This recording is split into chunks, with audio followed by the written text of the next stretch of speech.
안녕하세요. 애들리입니다. EU AI 법 시리즈에 오신 것을 환영합니다. EU AI 법 시리즈의 세 번째 에피소드를 시작합니다. 지난 시간에는 AI 위험 등급 분류 체계를 알아보았는데요. 오늘은 그 중에서도 가장 강력한 규제가 적용되는 금지된 AI 시스템에 대해 자세히 알아보려고 합니다. 많은 분들이 궁금해하시는 주제인 것 같아요.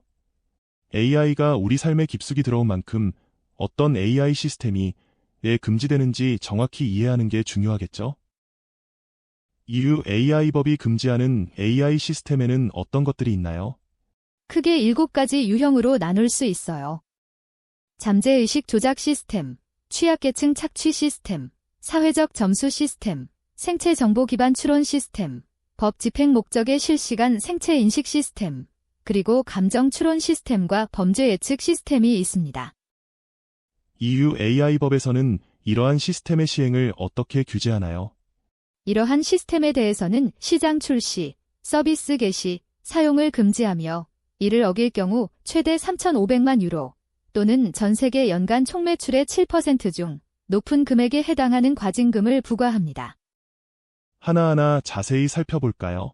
먼저 잠재의식 조작 AI 시스템부터 시작해보죠. 잠재의식 조작이라고 하면 좀 무서운데요. 구체적으로 어떤 건가요? 네, 실제로 꽤 위험한 시스템이에요. 예를 들어 영화관에서 24분의 1초만큼 짧게 콜라 이미지를 보여주면 관객들이 무의식적으로 콜라를 사고 싶어지잖아요. AI는 이런 기술을 더욱 정교하게 만들 수 있어요.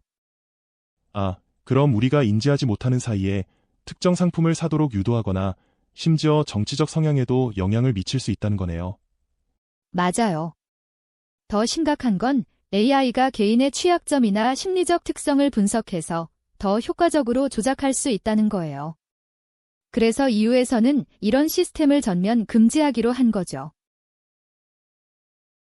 다음으로 취약계층 착취 AI 시스템에 대해 알아볼까요?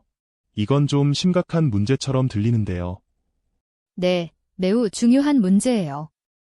예를 들어 AI가 어린이나 노인, 장애인 같은 취약계층의 특성을 분석해서 그들의 취약점을 이용하는 거죠. 구체적인 사례를 들어볼 수 있을까요? 예를 들어 게임 중독 성향이 있는 청소년을 타겟팅해서 과도한 결제를 유도하는 AI 시스템이 있을 수 있어요. 또는 치매 초기 증상이 있는 노인들에게 불필요한 보험 상품을 추천하는 시스템도 있죠. 결국 취약한 상황을 악용해서 이익을 추구하는 거네요. 맞아요. 특히 AI는 개인의 행동 패턴을 정교하게 분석할 수 있어서 취약점을 더 효과적으로 공략할 수 있거든요. 그래서 EU에서는 이런 시스템을 엄격하게 금지하고 있는 거예요. 사회적 점수 시스템이라고 하면 드라마나 영화에서 본 것 같은데 실제로는 어떤 건가요? 네, 많은 SF 작품에서 다뤘죠. 실제로는 개인의 모든 행동과 특성을 점수화해서 평가하는 시스템을 말해요. SNS 활동, 소비 패턴, 인간관계, 심지어 일상적인 행동까지 모두 감시하고 점수를 매기는 거죠. 좀 소름 돋는데요. 그런데 이미 우리가 쓰는 신용평가 시스템이나 포인트 시스템도 비슷한 거 아닌가요? 좋은 지적이에요. 하지만 중요한 차이가 있어요. 신용평가는 금융거래라는 특정 영역에 한정되어 있고 평가 기준도 명확하죠. 반면 사회적 점수 시스템은 삶의 모든 영역을 대상으로 하고 기준도 불투명한 경우가 많아요. 점수가 낮으면 어떤 불이익이 생기나요? 공공서비스 이용 제한, 취업 기회 차단, 심지어 기본적인 사회활동 제약까지 있을 수 있어요.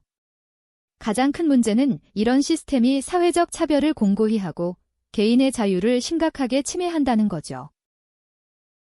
생체 정보 기반 추론이라 좀 어려운데 쉽게 설명해 주실 수 있나요? 네, 쉽게 말하면 우리의 얼굴이나 목소리, 걸음걸이 같은 신체적 특징을 분석해서 민감한 개인정보를 추측하는 거예요. 예를 들면 어떤 게 있을까요? 예를 들어 얼굴 분석으로 성적 지향이나 정치적 성향을 추측한다거나 목소리로 건강 상태나 감정 상태를 판단하는 거죠. 심지어 유전적 특징까지 추론하려는 시도도 있어요. 그런데 이런 기술이 의료 진단 같은데 도움이 될 수도 있지 않나요? 네, 의료 목적으로 사용될 때는 예외가 있어요. 하지만 무분별한 사용은 심각한 프라이버시 침해와 차별로 이어질 수 있죠. 게다가 이런 추론이 항상 정확한 것도 아니에요. 법집행위라고 하면 경찰이나 수사기관에서 사용하는 걸 말하는 건가요? 네, 맞아요. 특히 실시간으로 CCTV나 드론으로 사람들의 얼굴을 스캔해서 신원을 확인하는 시스템을 말해요. 범죄자 검거에는 도움이 될 것 같은데 왜 금지하나요? 일반 시민의 프라이버시 침해가 너무 크기 때문이에요. 마치 모든 시민이 잠재적 범죄자처럼 감시받는 거죠. 다만 테러나 납치 같은 긴급 상황에서는 제한적으로 허용됩니다. 아, 그럼 완전히 금지는 아니네요. 네, 인명이나 국가안보에 심각한 위협이 있는 경우에만 사법당국의 승인을 받아 사용할 수 있어요. 그리고 사용 후에는 반드시 보고해야 하고요. 감정을 추론한다. 표정 분석 같은 건가요? 네, 얼굴 표정은 물론이고 목소리 톤, 자세, 걸음걸이까지 분석해서 그 사람의 감정 상태를 판단하는 거예요. 요즘 많은 기업들이 면접이나 고객 응대에 이런 기술을 도입하려고 해요. 그런데 그게 정확할까요? 사람마다 감정 표현 방식이 다른데 바로 그게 문제예요. 문화권마다, 개인마다 감정 표현이 다른데 AI가 이걸 획일적으로 판단하면 심각한 오판이 생길 수 있죠. 특히 자폐성 장애가 있는 분들은 감정 표현이 다를 수 있는데 이런 분들이 부당한 평가를 받을 수 있어요. 범죄 예측 시스템은 또 어떤 문제가 있나요? 과거의 범죄 데이터를 기반으로 특정 지역이나 특정 프로필의 사람들을 잠재적 범죄자로 지목할 수 있어요. 이는 기존의 편견과 차별을 더욱 강화할 수 있죠. 영화 마이너리티 리포트가 생각나네요. 네, 정말 비슷해요. 하지만 현실에서는 더 심각한 문제가 될 수 있죠. 무고한 사람들이 범죄자로 낙인 찍힐 수 있고 특정 지역이나 인종이 부당한 감시의 대상이 될 수 있으니까요. 지금까지 금지되는 AI 시스템들을 살펴봤는데요. 이런 규제들을 실제로 적용하는 게 쉽지만은 않을 것 같아요. 네, 실제 적용에는 여러 가지 어려움이 있습니다. 크게 5가지 과제가 있어요. 어떤 것들이 있을까요? 첫 번째는 기술적 정의의 문제입니다. 예를 들어 어디까지가 잠재의식 조작이고 어디까지가 일반적인 마케팅인지 구분하기가 굉장히 어려워요. 아, 정말 그렇겠네요.